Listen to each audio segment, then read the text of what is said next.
En la vasta tierra, el maíz florece. Sus hojas verdes al viento se mecen. Del suelo fértil su vida renace. Un regalo ancestral que el mundo merece. Desde las semillas su viaje comienza, bajo el sol ardiente y la lluvia serena.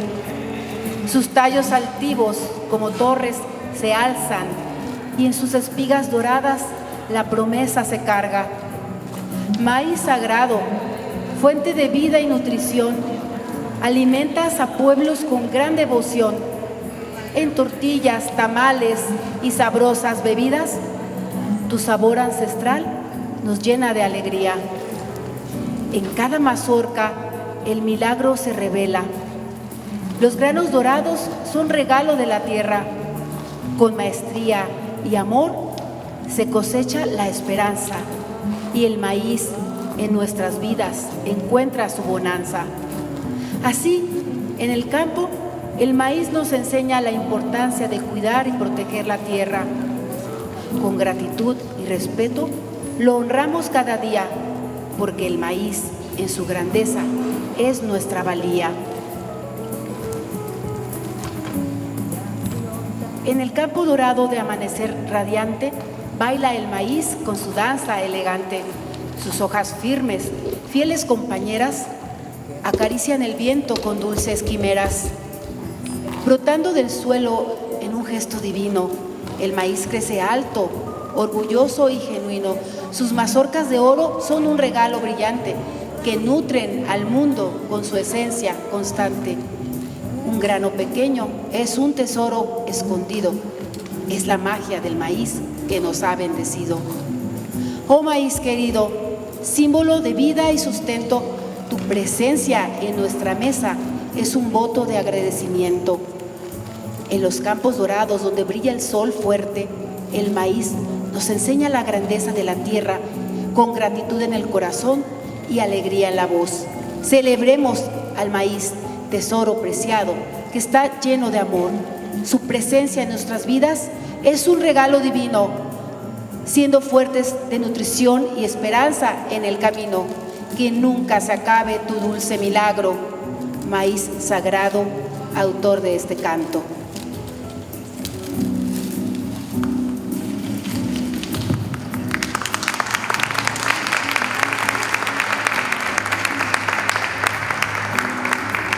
Con esta animación sociocultural damos inicio a este evento.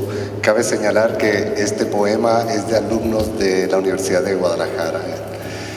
Quiero dar la bienvenida al chef Luis del Sordo, a quien me voy a permitir leer una pequeña semblanza. El chef Luis del Sordo actualmente es el director del Centro de Investigación Gastronómica del Centro Universitario de los Lagos. También ha desempeñado distintos trabajos en grupos importantes de la hotelería a nivel nacional, como en hoteles del Grupo Vidanta, el Gran Maya, en el Hotel Presidente Intercontinental, también en el Hotel Californiano, en el Hotel Westin Regina, también en el Centro Libanés, el Hotel Nico, entre muchos otros. Quisiera también señalar que el chef Luis del Sordo, además de haber participado en distintos cursos académicos, tanto nacionales como internacionales, pues también ha sido fundador de la carrera de gastronomía en la Universidad del Claustro de Sor Juana en agosto de 1997 a diciembre de 2015. También fue chef fundador y supervisor del restaurante Escuela Zafiro. También ha tenido una destacada participación en televisión en los siguientes canales: en la final del Top Chef México con Marta Ortiz, Aquiles Chávez, Guillermo González de Ixaín, Juancho Sánchez y la actriz conductora Ana Claudia Talancón en el 2006. También ha participado en los programas Vida Diaria del Canal 2 de Televisa, también en Zona Trendy del canal E! Entertainment Television, el canal Gourmet con La Historia se siente a la mesa, en la boda de María Félix y Jorge Negrete, en el canal 11 el Politécnico Nacional con entrevistas de The Palm, en Fernanda Aguilar con el Grupo Imagen, tal Fernanda, con una entrevista, y también en el programa de Ciro Gómez Leiva. También, además, ha estado invitado en programas de internet como una clase de cocina con Mabe, cocinando con el chef Luis del Sordo, y también lo que ellos piensan. También ha participado en distintos programas radiofónicos con Eduardo Ruiz Gili, con Eddie Warman y entre otros. Ha aparecido en revistas entre Forbes, Líderes Mexicanos, Food and Travel, Mundo Ejecutivo, Alto Novis y Culinaria. Sin más preámbulo, démosle la bienvenida al chef Luis del Sordo. ¿Cómo están? Buenas tardes a todos. Muchas gracias, doctora. Muchas gracias por acompañarnos, por estar con nosotros. Pues bueno, a mí me toca hablar sobre el maíz y, como bien decía la poesía, pues es un alimento ancestral que ha estado con nosotros pues toda la vida, ¿no? A veces se nos olvida y nosotros nos sentimos como que el maíz pues sí es mexicano porque hemos vivido con él, y desde hace 9,000 años pues el maíz forma parte de nosotros, del mundo. Pero fíjense que es bien interesante la historia del maíz, cómo nació, cómo empezó, y más o menos les traje un poquito de un resumen brevemente. Sabemos que los mayas, los olmecas lo consideraban como su principal alimento, pero también un alimento sagrado. Pero ¿qué pasó cuando llegó Cristóbal Colón y obviamente con la colonización? Ellos nos trajeron pues sus semillas, sus especies, el anís, el comino, el clavo, pero nosotros les dimos pues el cacao, el jitomate, y por supuesto se llevaron el maíz. ¿Y qué pasó con el maíz cuando llegó a Europa? Bueno, pues llegó a Europa y se extendió, porque el maíz tiene esa fortuna de que se puede desarrollar fácilmente en cualquier lado. El maíz nosotros lo tenemos aquí en México, pero también existe el maíz en Rusia y en países que ni nos imaginamos, ¿no?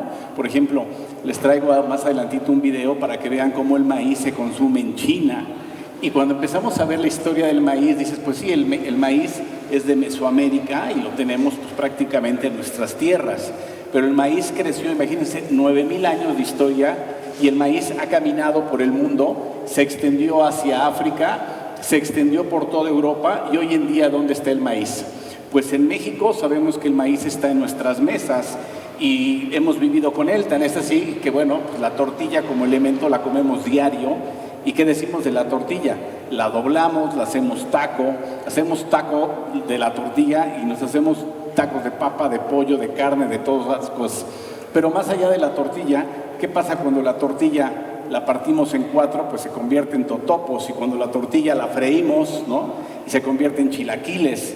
Y cuando la tortilla le ponemos un relleno, la doblamos, se convierte en una enchilada.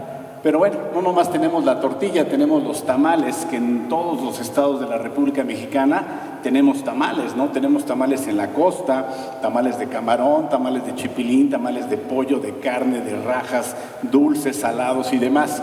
Entonces hemos acostumbrado, nos hemos movido con el maíz toda nuestra historia. ¿Qué decir del atole, no? Tenemos atoles dulces, champurrados, de nuez, de sabores. Si se dan cuenta, pues nos ha acompañado el maíz todo el tiempo.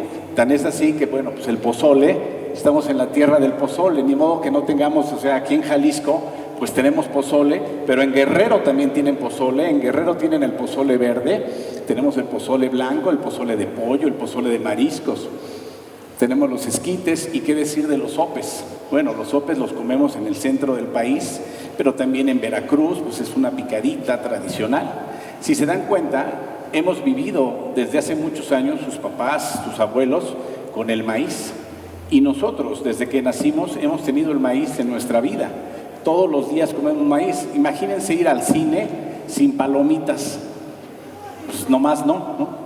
Bueno, tenemos las gorditas deliciosas de todos los rellenos, ¿no? O sea, la masa la transformamos y convertimos unas ricas gorditas. Nuestro pan de elote, por ejemplo, delicioso, que también se hace, pero no nomás en la cultura mexicana. Tenemos el pan de elote en la cultura americana, los canadienses también lo comen, que van variando sus recetas, pero pues prácticamente tenemos el maíz en todos lados. O sea, todos los días comemos maíz. Nosotros los mexicanos somos los hijos del maíz. Pero ¿qué creen? Que el mundo, pues también cuando descubrió que este producto era tan bueno y tan versátil y tan maravilloso, pues hubo países que le han sacado mucho más provecho, Y ahorita que veamos los números, dónde estamos ubicados nosotros como país en el tema del sembradío del maíz, nos va a sorprender. Otro de los elementos donde utilizamos el maíz en los biocombustibles, en el almidón, en los cosméticos, en el etanol. Y aquí en el etanol, déjenme decirles que, por ejemplo, en Estados Unidos, el 80% del combustible que se usa todos los días para manejar y demás es con etanol. Y muchos países que no tienen petróleo han transformado el maíz en etanol y han utilizado el etanol como algo muy importante. Entonces se dan cuenta que efectivamente el maíz, siendo un producto tan maravilloso que se puede sacar tanto provecho, tan versátil, lo han sabido aprovechar. Hay también tipo plásticos que sale del maíz, el jarabe de maíz que también lo utilizamos, pero se usa mucho en la pastelería. Entonces el maíz como tal está presente en muchísimas recetas, en muchísimas cosas. Digo, es interesante ver que, por ejemplo, en los cosméticos pudiera estar el maíz, ¿no? Es decir, nunca me imaginé. Bueno, si les dijera que en los pañales también utilizan el maíz por la absorción que tiene, ¿no? Pero me llamó mucho la atención en el tema del etanol. Por ejemplo, imagínense que el brandy, el ron, el tequila, el whisky lleva etanol. De ahí es así que cuando una bebida, en el caso del vino tinto, de repente dicen, la siento muy etílica, es porque tiene mucho alcohol. Entonces, el alcohol en el tema del etanol está presente en todo el mundo. Tan es así que la bebida, el Jack Daniels americano, se hace con maíz. Y bueno, el maíz en la actualidad tiene más de 1000 variedades, ¿no? Y existe, realmente es increíble cómo se ha transformado, porque por ejemplo, el maíz que se usa en Perú lo utilizan de una manera. Nosotros, por ejemplo, el maíz, nosotros usamos maíz blanco para hacerlo masa, para hacerlo tortillas, pero el maíz amarillo se utiliza en todo el mundo. O sea, en realidad, si hay 1000 variedades de diferentes tipos de maíz, ¿cuántos maíces hay? Nosotros en México tenemos 54 maíces, pero en realidad no los conocemos todos y nuestros gobiernos están preocupados por sembrar pues el maíz que nosotros comemos. Pero hay otros países, vean por ejemplo qué interesante aquí, ¿dónde estamos ubicados? Me voy a mover. Estados Unidos tiene más de 32 millones que produce. China, el segundo país más importante en la producción del maíz. Brasil, Argentina. O sea, yo cuando vi Ucrania, o sea, jamás me hubiera pensado que Ucrania estuviera sembrando maíz. Y si se dan cuenta, India también siembra maíz. México, pues estamos en el lugar 7. Indonesia. Cuando hablamos de Canadá, pues siempre vemos el lugar nevado, las montañas, el lugar muy bonito, pero no se nos imagina que Canadá también siembre maíz. ¿Y por qué siembran maíz estos países como Filipinas, como Egipto, como Etiopía? Porque se dieron cuenta que el maíz pues es un alimento, forraje para las vacas, para el ganado. Y entonces, ¿qué pasa con el maíz? Pues al darse cuenta que sirve para alimentar, pues entonces Estados Unidos, que tiene clasificaciones de carne y que tiene una empresa enorme de muchos millones de dólares con el maíz, pues alimenta a sus ganados y entonces tiene las clasificaciones Select, Choice, Angus, Black Angus y demás por medio de la alimentación de los granos. Entonces Estados Unidos, como tiene mucho terreno y tiene mucho poder económico, han sembrado cantidades impresionantes. Veamos dónde estamos nosotros, somos el número 7, comparado con lo que México produce, 2.4 contra 32 millones que produce Estados Unidos. O sea, ¿qué es lo que pasa? Claro, es un país que utilizan el maíz para convertirlo en ganado, o sea, para alimentar al ganado, pero para convertirlo también en etanol. Entonces, pues, no va a desaparecer. Canadá también produce carne, entonces necesita producir maíz. Pero Estados Unidos, con el poder que tiene, se dio cuenta que si producía maíz, lo podía vender para los países que no tienen. Entonces, Estados Unidos es una industria muy potente en el tema del maíz. Y bueno, más adelante vamos a ver el tema, cómo se mueve la economía. La economía del mundo, pues hoy en día estamos con el tema de la globalización. Entonces, el maíz juega un papel importantísimo porque hay muchísimo dinero detrás. Entonces, nosotros cuando pensamos en el maíz, pensamos en la masa, en la parte bonita, en la parte romántica, en las tortillas y lo que nosotros conocemos como maíz. pero en realidad Estados Unidos tiene una industria muy grande, lo mismo que China. Entonces hoy en día China y Estados Unidos se pelean para ver quién produce más maíz. Pero ahí viene el tema de los transgénicos, ¿no? O sea, cuando modificaron el maíz para que creciera más rápido y sobre todo que sea un tipo de maíz amarillo que les pudiera servir a ellos, pues empezaron a modificar el maíz y ya no es el maíz de nosotros. Nuestro maíz todavía nos gusta que sea el maíz de milpa. Nosotros en México, pues como aquí bien dice, ¿no? El maíz juega un papel crucial en la agricultura sostenible, pero también está en el centro del debate sobre el uso de los cultivos transgénicos. Al modificar el maíz, pues se modifica todo. Y sabemos en México que le han querido entrar al tema si sí o si no, porque tampoco está comprobado si el maíz hace daño.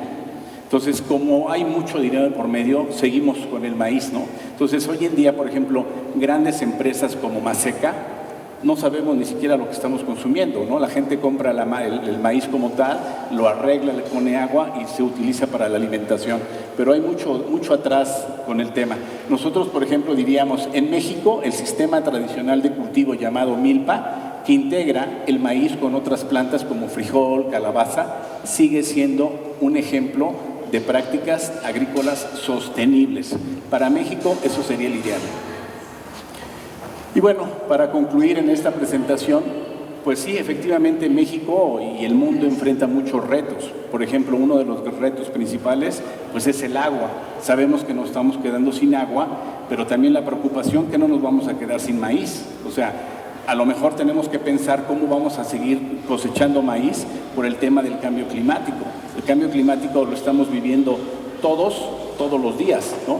Pero el maíz ahí está, entonces siguen haciendo ajustes, siguen haciendo modificaciones, pero es algo que no va a desaparecer. O sea, el maíz hoy por hoy está, va a seguir estando y pues bueno, para ventaja de nosotros seguiremos comiendo maíz. Muchas gracias, voy a la presentación de comida. Cuando no sé qué quiero comer, siempre compro maíz al vapor en la tienda de conveniencia. Es uno de los productos originarios del continente americano que más ha cambiado para bien la vida de la gente en China y en todo el mundo. Se cultivó por primera vez en México hace aproximadamente 10.000 años y fue importado a China en el siglo XVI por varias rutas. Hoy en día se puede encontrar varios tipos de maíz en los mercados y supermercados. Se dice yumi en chino mandarín. En China utilizamos el maíz en muchísimos platos. Además de la forma de al vapor que mencioné en el principio del vídeo, también lo comemos asado. En el norte suelen asar un maíz entero, mientras que en algunos lugares del sur venden pequeños pinchos de granos. Cuando se reúnen los miembros de mi familia en los restaurantes, les gusta pedir yumi lao, tortillas de granos de maíz fritos con azúcar y jugo de maíz. Para mucha gente, el jugo de maíz es una opción muy sana entre las bebidas en los restaurantes. Además, se puede servir caliente, lo que lo hace más popular en invierno. En la comida diaria, el maíz con chuleta es un plato muy común. Y también meten granos de maíz en el relleno de jiaozi y yuntun, dos tipos de empanadas chinas. La harina de maíz es uno de los ingredientes estrella de la gastronomía. En China se venden el pan chino y tortillas hechos de la harina de maíz. Además, en el nordeste de China hay un plato llamado tie guo dun, que es cocer todas las comidas en una olla grande en la mesa. Generalmente ponen pescado, gallina o ganso como la comida principal. En la pared interior de la olla pondrán unas masitas de harina de trigo o de maíz. Como compañía de las películas, las palomitas es parte imprescindible de los cines. Antes de ir a España, no sabía que las palomitas podían ser saladas, porque todas las palomitas que había comido en China eran dulces. En los pueblos exponen los cultivos agrícolas al sol. Entre ellos está el amarillo del maíz. Es un color de buena cosecha y felicidad. Gracias, América, por habernos dado este regalo a China.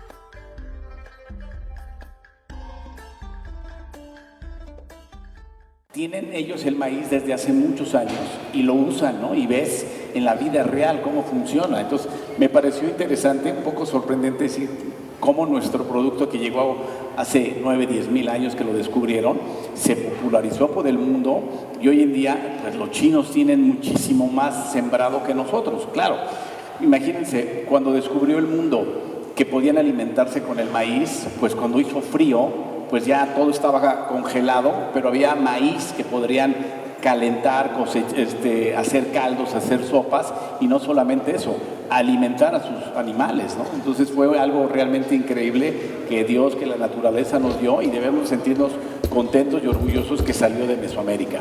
Pues bien, vamos al paso de la receta del día de hoy. Vamos a hacer, a propósito del maíz y a propósito de esta clase, vamos a hacer una crema de maíz, una crema de elote. Hay muchísimas recetas, me van a perdonar un poco, a veces sabemos que en la cocina hay que improvisar. Mi estufa no es la más grande ni la más potente, pero la vamos a utilizar. ¿Cómo vamos a hacer la crema de tomate? Pues la crema de elote, un poco de mantequilla, la cacerola ya está bastante caliente, entonces voy a ir agregando mantequilla, ahí estamos. Hay que esperar que se caliente. Como siempre, pues en el inter que están pasando las cosas, voy platicando con ustedes. ¿Qué va a llevar nuestra crema de tomate? Pues bueno, vamos a poner mantequilla y como saben, y se ha dicho muchas veces, siempre que pongas mantequilla, agrégale un chorrito de aceite para que la mantequilla no se queme y nos ayude. Voy a tratar de moverlo. ¿Cuál aceite? Aceite común y corriente, te podría decir aceite de maíz, pero pues el mejor aceite es el aceite que tiene uno en casa. Recuerden que normalmente el aceite de oliva pues no se utiliza para comer, o al menos el que no sea aceite extra virgen. Si es aceite normal no pasa nada. ¿Qué más le vamos a poner? Tengo aquí ajo, un diente de ajo, lo voy a aplastar, le voy a poner después un poco de cebolla, voy a cortar un poco de ajo, de tal manera que se pierde, de todos modos todo lo vamos a licuar. ¿Qué va a llevar nuestra crema? Bueno, nuestra crema, pues la base, como las mamás nos enseñaron, un poco de ajo. Vamos a esperar que nuestra olla nos ayude a cocer, a calentar, un poco de cebolla también, la cebolla que ustedes guisan. Si estuvieran ustedes paradas aquí conmigo, sentirían la sensación como cuando están en un barco, porque te paras aquí y se mueve. Digo, qué bueno que aquí no hay microsismos como los que pasan allá en la Ciudad de México, pero sí se mueve un poco todo. Pues bueno, ajo, cebolla. Bueno, mientras voy cocinando, voy platicando con todos ustedes. Yo tuve la fortuna y tengo la fortuna de vivir y trabajar en Puerto Vallarta. Soy director de la Escuela de Gastronomía y claro, abrimos la escuela ahí hace ya algún par de años. Ya van 5 generaciones que salen. Y padrísimo porque muchos jóvenes de todas partes de Jalisco y de la República Mexicana nos visitan, son alumnos de nosotros, y es increíble porque la Universidad de Guadalajara, a veces pocas personas lo saben, pero tiene una carrera de gastronomía, se llama Licenciatura de Ciencias y Artes Culinarias. Igual como todas las carreras, 4 años, 5 años, y los chicos pues llevan muchas materias, ¿no? Obviamente administración y todo lo que ya sabemos, pero llevan cocina mexicana 2, 3, y llevan muchas materias, pastelería. Entonces nuestros alumnos cuando salen y se titulan, pues afortunadamente salen con trabajo y la verdad con muy buenos números y muy buenos resultados. El que quiere ser y se va a dedicar a la gastronomía, lo va a hacer. No sé si me ven ahí, estoy salteando ajo, cebolla, que se termine de cocer bien. Siempre es cuando uno trata de cocinar en vivo, pasan 1000 cosas, pero bueno, aquí tengo el elote. Ustedes pueden usar cualquier tipo de elote, ya sea elote blanco, elote amarillo. Lo único es que el elote esté crudo para que tenga sabor directamente. Entonces, estoy esperando que se saltee un poco más el ajo y la cebolla para incorporar el elote. Después del elote le voy a poner caldo de pollo y lo voy a llevar a cocer, un poco de leche y lo voy a dejar hervir. De guarnición vamos a utilizar, le voy a poner un poco de chile poblano. Aquí ya tengo el chile poblano escalfado, prácticamente lo voy a cortar para usarlo como decoración. Ya sabes que para escalfar el chile, pues prácticamente en el fuego directamente lo asas, lo metes en una bolsita de plástico, lo cierras, una pizca de sal, lo dejamos que sude y prácticamente se pela y se le quita la piel. Claro, en las cocinas industriales muy grandes, pues siempre tienes freidoras, también lo puedes hacer directamente en la freidora y ya, lo sacas de la freidora, lo metes en una bolsa que sude y listo. Entonces, bueno, ya se está cocinando ahí el ajo, la cebolla, voy a agregar a continuación el elote y que se vaya cociendo. ¿A poco no está interesante el tema del maíz en el mundo, ¿no? O sea, cómo, pues claro, después de 9,000 años que descubrieron el tema del elote, pues todo el mundo dijo yo quiero, ¿no? Además, siendo un producto que se puede utilizar y que puede crecer fácilmente, pues cuando yo vi Rusia dije nunca me hubiera imaginado que los rusos también tuvieran elote, ¿no? O sea, ¿para qué quieren el maíz? Pues ya sabemos, ¿no? Ya sea de utilizarlo directamente para alimento, como lo estamos usando aquí, directamente el maíz, lo vamos a sofreír.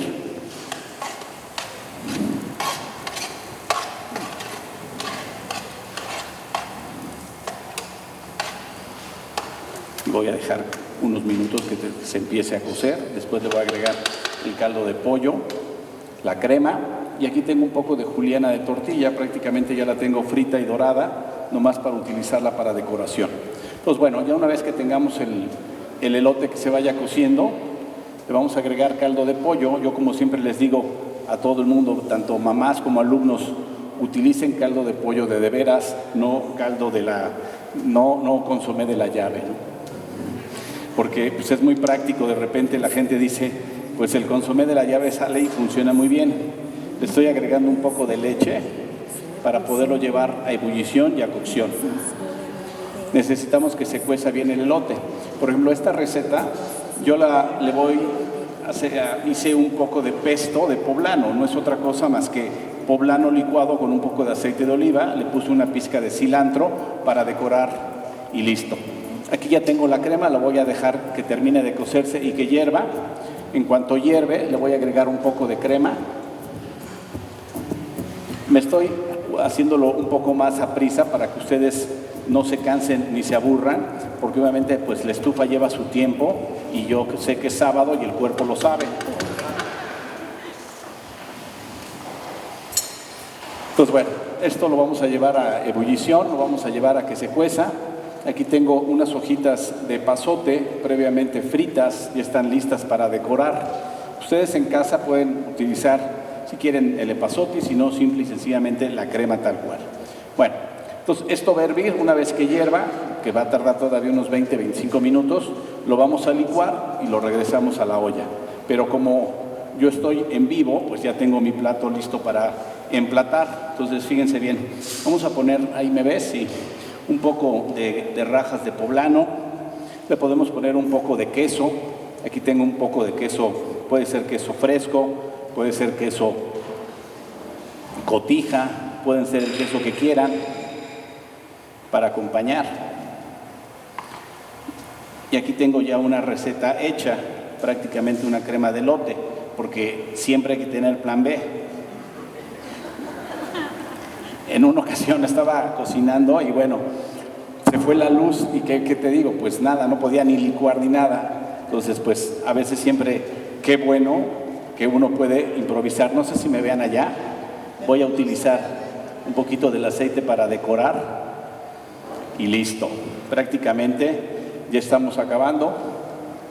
Voy a decorar con un poco para darle altura y ponerle algo crujiente, crocante a nuestra crema. Y así queda.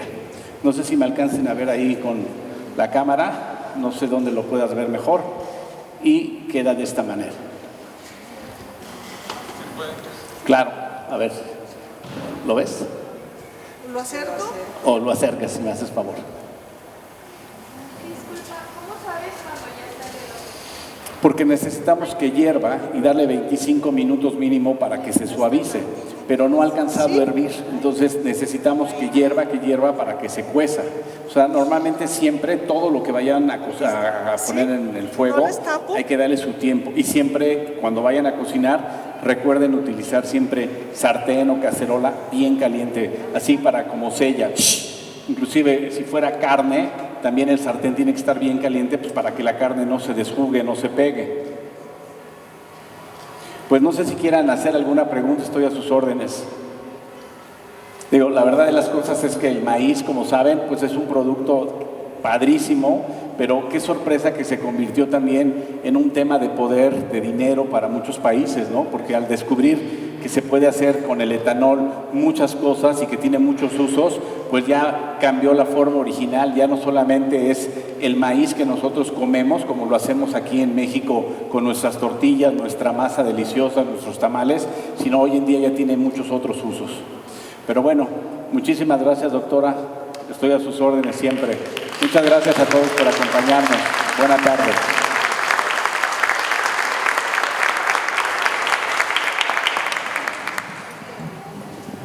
Buenas tardes, chef. Gracias por estar en Lagos de Moreno. Mi pregunta es, ¿qué piensas que en la zona de los Altos de Jalisco están cambiando la producción del maíz por la del agave? Pues es triste porque de repente empezamos a cambiar muchas cosas. Cuando, por ejemplo, empezamos a sembrar otras cosas que no son originarias y empieza a cambiar el clima. Y nosotros los humanos lo hacemos, ¿no? Pero a veces vemos nuestro beneficio. Sabemos que Jalisco produce tequila, pero también sabemos que antes teníamos más árboles, ¿no? Lamentablemente ahora pues prefieren tener más agave porque produce más dinero y se nos olvida el tema de los árboles. Nosotros lo vemos en Vallarta. Cuántos árboles hermosos teníamos y de repente los terrenos se venden y ya pasas y ya esos árboles milenarios ya no existen, ¿no? Digo, a veces sabemos que hay leyes que protegen a los animales, pero a veces ¿quién protege a la naturaleza? ¿Alguien más?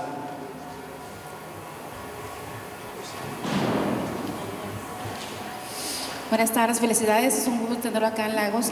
La pregunta, ¿qué tanto ha crecido la demanda, por ejemplo, para estudiar estas carreras? Ya no es gastronomía nada más, es artes culinarias. ¿Qué tanto ha crecido la demanda y si realmente para ejercer esta profesión, a qué se enfrentan los chicos? Esta carrera, acuérdense que hoy en día el mundo ha cambiado, la gente busca y quiere estar más preparado. Ustedes recordarán que hace muchos años, pues el chavo que estaba en la barra, pues era el bartender, ¿no? Hoy en día tiene una profesión y es un cuate tatuado y es un cuate que se llama mixólogo, ¿no? O sea, de ese tamaño eso lo ponemos, ¿no? Hoy en día, pues los grandes chefs o los chefs que son de mi época, que pues no nos tatuamos y tratamos de estar siempre, mantener una imagen y demás, hoy en día vienen nuevas generaciones porque también este negocio de alimentos y bebidas está vivo, está evolucionando y los hoteles buscan mucho más, ¿no? O sea, la gente tiene que buscar una experiencia cuando la gente viaja. No se les olvide que hoy en día la gente, todo lo que tú hagas tiene que ser instagrameable, tiene que verse y tiene que subirlo en las redes sociales. La alberca, la comida, la gente viaja. Nosotros hoy en día tenemos el turismo gastronómico, el turismo donde la gente viaja para comer, para vivir una experiencia. Entonces México, que es tan rico gastronómicamente hablando, pues imagínense, además la cantidad de hoteles, la cantidad de restaurantes que hay, pues cada día tienes que estar innovando, ¿no? Porque ya no quieres el clásico chilaquil o ya la gente busca algo más, ya todos los días que vamos a comer hablamos. No sé si han visto que la gente va a comer y le saca una foto al plato y lo sube, ¿no? La gente va a cualquier lado y le saca una foto. Entonces, hoy en día todo es instagrameable. Por eso estas profesiones van evolucionando, estas profesiones van cambiando y afortunadamente, y sí, gracias a Dios, ha tenido mucho éxito. Es una profesión que va cada día con más alumnos y sobre todo que nos buscan, porque los hoteles ya no quieren invertir como hace muchos años en contratar al chamaquito que lo iban enseñando y que después de unos años lo pasaban de steward, ayudante, de ayudante B, luego lo hacían cocinero y todo. Y luego al final de cuentas se iba. Entonces hoy en día dicen, no. Si tú estudias y ya tienes los conocimientos, te contrato, porque yo no voy a invertir en ti 4 años para que a la mera hora te me vayas. Entonces los hoteles se han puesto y los restaurantes, porque ¿qué pasa? También hay más normas de higiene, hay que saber mucho más cosas de la cadena de frío, de cómo conservar los alimentos, porque pues no es así como muy improvisado, la gente se preocupa más por lo que come. Entonces estas profesiones, que no solamente es el mundo de la gastronomía, enseñamos servicio, atención, todo lo relacionado con vinos, entonces es una carrera mucho más completa que para los chicos les ha ido muy bien y sobre todo que salen con trabajo.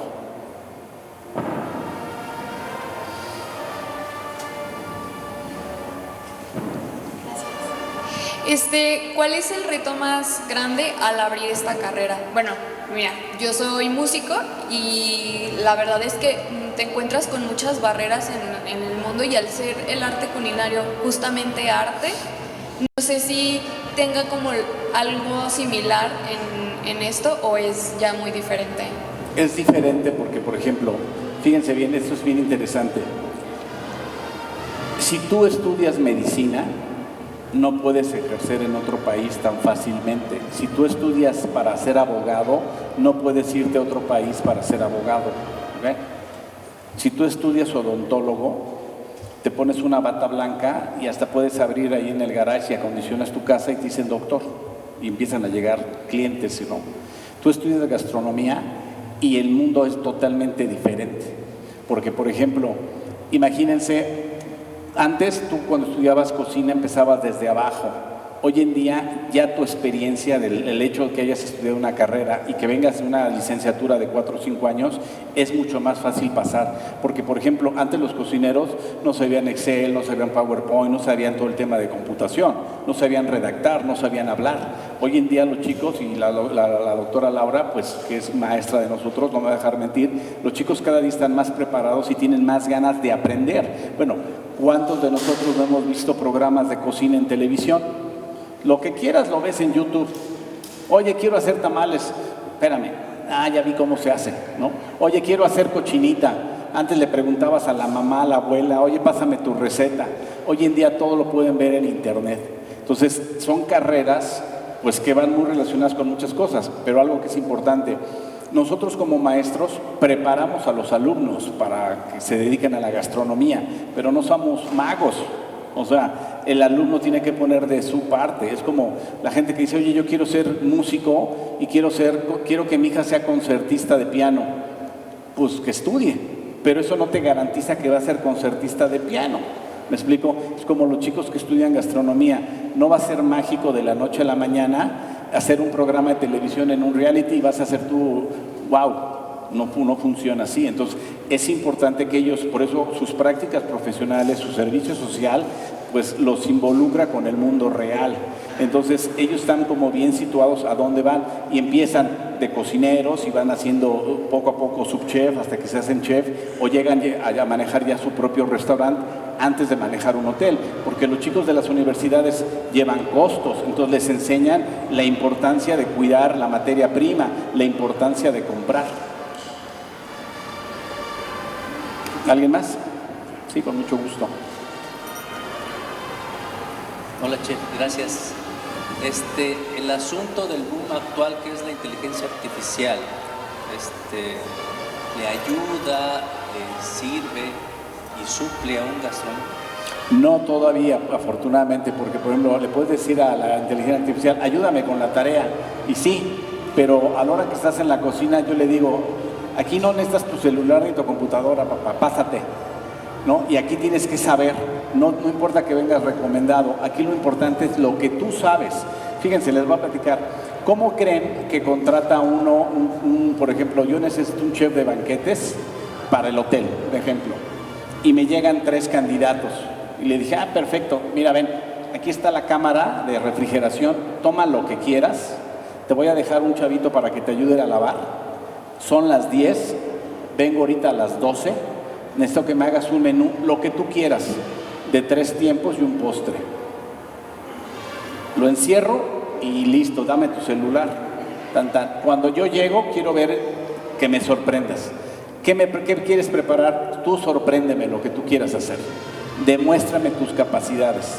O sea, no es un tema de que no es que viene recomendado, ahí sabes o no sabes.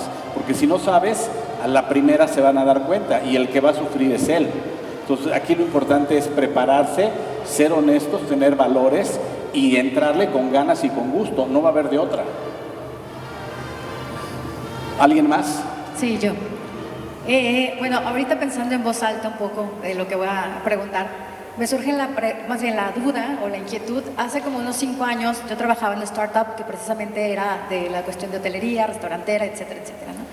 Y me quedo pensando un poco porque la startup lo que tenía era como esta visión de trayectorias. Por ejemplo, mencionaba un Steward y luego ya que se le fuera habilitando por parte de expertos en la industria al siguiente paso, y a lo mejor si no estaba en un hotel de 3 estrellas podía escalar uno de 4, de 5, viendo los sueldos que tenían para que pudieran mejorar, ¿no? En este aspecto, y pensándolo desde el punto de vista más de la educación superior o apertura de una carrera, ¿cómo son los sueldos a diferencia, por ejemplo, de que se pudiera habilitar una persona que ya está inserta en ese ambiente laboral a una nueva carrera, con donde los chavos pues invierten 4 años y salen? ¿Qué tan competitivo es la parte de los sueldos y salarios? Siempre en este negocio de nosotros, pues como sabemos, no les voy a dejar mentir, lugares como Vallarta, como Cancún, como Los Cabos, hay mucha competencia, ¿no? O sea, la gente se piratea a la gente.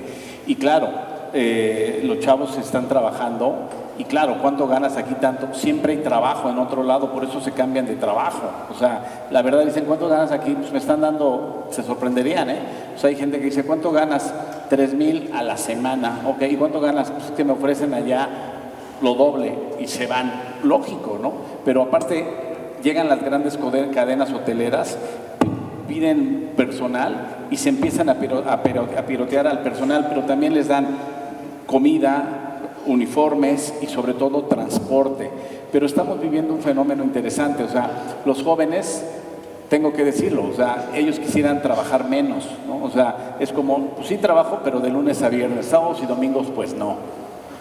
Entonces le dices, ¿cómo? Yo por eso se los digo desde un principio, a ver, si tú te vas a dedicar a esto, vas a trabajar Navidad, Año Nuevo, el día 1, porque tú vas a trabajar mientras la gente se divierte, es tu profesión y vas a estar parado 10, 12 horas al día.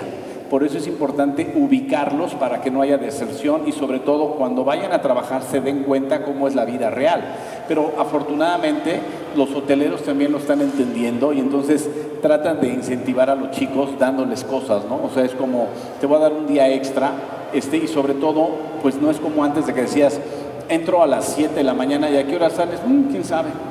Porque a veces eran 12, 14 horas. Hoy en día ya no. La verdad de las cosas es que hoy en día 8, 10 horas, vámonos. Porque la gente ya no es como antes de que te quedas a doblar. Entonces la gente se hartaba, se cansaba y no rendía, ¿no? Entonces hoy afortunadamente pues hay tanto trabajo que tratan de cuidar a su personal. O sea, si ustedes ven en el Facebook, todos los hoteles solicitan gente. Nosotros en Vallarta traemos cerca de 7,000 vacantes. 7,000. O sea, imagínense, porque ya viene la temporada, o sea, octubre, noviembre, diciembre. Antes los lugares de playa eran de temporada, ¿no? O sea, llegaba a septiembre y pues todo el mundo lo corrían, no había trabajo, afortunadamente ya no es así. Pero también, pues el mundo va cambiando, ¿no? Y hay hoteles donde tienen gente siempre. O sea, los turistas van a un lugar por la comida, por el lugar, porque es bonito, porque el hotel y demás, pero siempre tenemos turismo de todo el mundo. O sea, mientras para nosotros ahorita es octubre y nos preparamos para la recta final del año, bueno, empiezan a llegar vuelos de otras partes del mundo con gente. Entonces los destinos siempre tienen gente. Se sorprenderían, o sea, yo cuando hablo con los gerentes de hotel y les digo, oye, ¿qué ocupación traigo? Y me dijo, 70, 80 más o menos. Pues digo, no está mal, ¿no? Porque ya sabemos que los picos de diciembre, ¿no? Enero, por ejemplo, Vallarta tiene un fenómeno muy interesante. A partir ya de diciembre, pues llegan los canadienses, llegan los europeos y se mantiene la ocupación hasta abril, ¿no? Y luego viene abril, viene Semana Santa, vienen los connacionales. Entonces, todos los destinos turísticos, pues siempre tienen gente. Yo me podría seguir aquí platicando, pero yo les digo, es sábado, el cuerpo lo sabe y la música está afuera esperándolos. Muchas gracias nuevamente. Perdón, la pregunta ahora sí. Yo recuerdo un par de postres que se hacían ahí en la bahía. Uno lo hacía mi abuela, que lo hacía con maíz tierno. Y me trae muchos recuerdos, pero yo no lo he visto así que se haga mucho en otros lados. Que era con maíz tierno, que hacía una pasta con azúcar. La verdad que a la distancia ya no recuerdo qué tanto le ponía, pero hacía una especie de tortitas de maíz tierno y nos las daban a nosotros los nietos. Lo otro que me acuerdo que eran unas gorditas que eran como polvorones, no es la cual, era diferente ni tampoco con agua. Era distinto porque iba frito en la sartén como con aceite y quedaban una especie de, no eran hot cakes propiamente, porque también tenían una cierta textura y el otro era, también le llaman como gorditas de horno, que era base de maíz, que era una especie de polvorón de maíz. De hecho, parte de nosotros en la universidad tratamos de rescatar, pues obviamente el origen de México, que estas recetas no se pierdan, porque va tan rápido el mundo que la gente dice, es que mi abuela hacía tal receta y ya no se hace porque la señora ahora, la mamá, trabaja y ya no cocina, entonces los hijos menos cocinan. O sea, es increíble lo que ha pasado. O sea, en un periodo de 30 años, la cocina tradicional mexicana se ha modificado, ¿no? O sea, ya prácticamente hoy en día las mujeres o las jóvenes que se casan, le dices, oye, ¿cuándo haces frijoles? Mi mamá o mi abuela hacía frijoles del hoyo. Ah, no, hombre, pues aquí hay, destapas la lata y ya están los frijoles, ¿no? O hay, la gente ya no quiere cocinar. Entonces es importante, pues obviamente las universidades, sobre todo las de gastronomía, rescatar estas recetas, buscar esas recetas para poderlas hacer. De hecho, la doctora Laura y yo traemos proyecto de investigación, pues de cantidad de recetas que eran muy ricas y que todavía se pueden hacer, pero hay que rescatarlas y buscarlas y trabajarlas y darlas a conocer.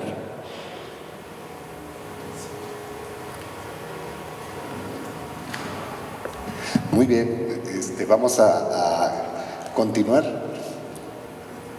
Tengo aquí la constancia que dice así: la Universidad de Guadalajara y el Centro Universitario de los Lagos otorga la presente constancia a Luis del Sordo por su participación como conferencista en el pabellón gastronómico Alto Norte de Jalisco, efectuado el 28 de septiembre dentro del 21º Festival Cultural Otoño en Lagos. Atentamente, piensa y trabaja 30 años de la autonomía de la Universidad de Guadalajara y su organización en red. Lagos de Moreno, Jalisco, 28 de septiembre de 2024. Firma la doctora Angélica Hernández Obredo, rectora del Centro Universitario de los Lagos. Muchas gracias, doctora. Muchas gracias a todos. Aquí está la constancia y un pequeño regalito aquí. Perdón, pues me subo.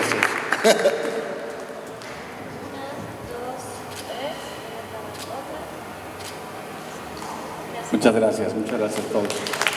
Agradecemos a todos su presencia y bueno, con esta actividad damos por concluido el segundo pabellón gastronómico y no sin antes invitarle a las actividades del Festival Otoño en Lagos.